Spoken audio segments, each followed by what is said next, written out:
बिहार की राजधानी पटना में बनी ये आलीशान कोठी जिनकी है, उन्हें जगत सेठ के नाम से जाना जाता है।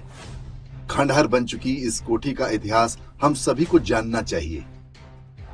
जगत सेठ कोई व्यक्ति नहीं बल्कि एक धनी व्यापारी परिवार का नाम हुआ करता था।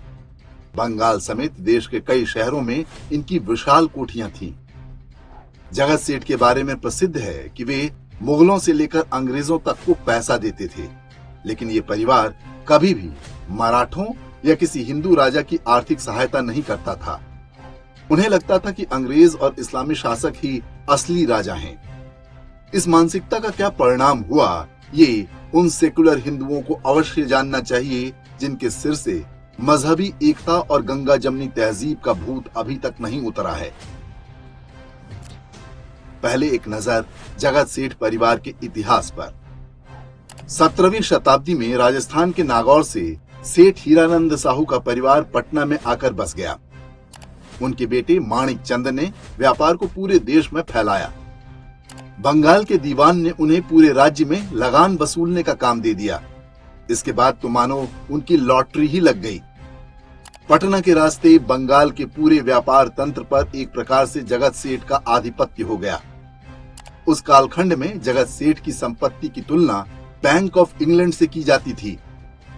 हाउस ऑफ जगत सेठ के लेखक J.H. लिटिल ने जगत सेठ परिवार की तुलना विश्व विख्यात बैंकर रॉथशील्ड से की है।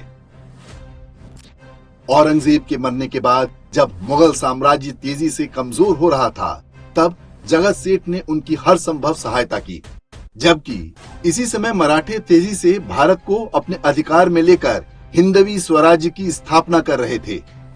माना जाता है कि यदि मराठों के पीछे जगत सेठ जैसी फंडिंग होती तो आज भारत का इतिहास कुछ और ही होता।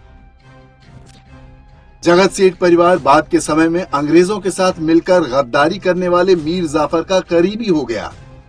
कहते हैं कि जगत सेठ ने मीर जाफर को नवाब बनाने के लिए उस दौर में 2 करोड़ 80 लाख रुपए खर्च किए थे। वर्ष 1757 में प्लासी के युद्ध के बाद अंग्रेजों ने बंगाल पर कब्जा कर लिया और जगत सेठ घराने से ऋण के रूप में लिया धन लौटाने से मना कर दिया। बंगाल के नए नवाब मीर जाफर ने मुर्शिदाबाद का टकसाल जगत सेठ से छीनकर अंग्रेजों को सौंप दिया। बाद में मीर जाफर के दामाद कासिम ने जगत सेठ मेहताब राय और उनके भाई स्वरूप चंद को गंगा नदी में डुबोकर मार डाला और परिवार की सारी संपत्ति, सोना चांदी लूट लिया। इतना ही नहीं, उसने परिवार की स्त्रियों को सेक्स स्लेव अर्थात अपनी भोगदासी बना लिया। इस घटना के बाद जगत सेठ परिवार पूरी तरह से बिखर गया। बाद में अंग्रेजों ने थोड़ी बहुत पेंशन बांध दी, उसे भी कुछ दिन बाद बंद कर दिया गया। ये कहानी मति भ्रमित हिंदुओं के लिए एक सबक है, जिन्होंने अपने ही इतिहास से कुछ न सीखने की कसम खा रखी है। उन्हें अपने ही हिंदू शासक से हजारों शिकायतें रहती हैं, इस सीमा तक कि वे शत्रु की कठपुतली बनकर अपने लिए ही कब्र खोदनी शुरू कर देते हैं। जगत सेठ का परिवार नष्ट हो गया, लेकिन उसकी मानसिकता हिंदू समाज में आज भी कायम है। आज भी अलग अलग रूपों में हम वही काम कर रहे हैं। हम इतने आत्मघाती हैं कि अटल बिहारी वाजपेयी से नाराज होकर सोनिया गांधी को सत्ता सौंप देते हैं। नरेंद्र मोदी से नाराज हुए तो किसी भी ऐरे गैरे को लाने की बात करने लगते हैं।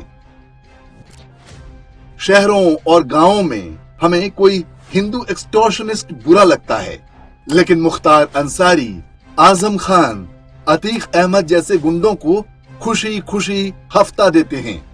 इन सारे ही मजहबी अपराधियों के पीछे आपको किसी न किसी जगत सेठ का हाथ अवश्य मिल जाएगा। हम हिंदू एक्सटॉर्शनिस्ट को नहीं पालेंगे जो केवल कुछ पैसे ही लेगा। हम मुसलमान एक्सटॉर्शनिस्ट को पालेंगे जो पैसे लेगा, फिर हमारी महिलाएं और संपत्ति लेगा और अंत में हमारे गले भी काटेगा।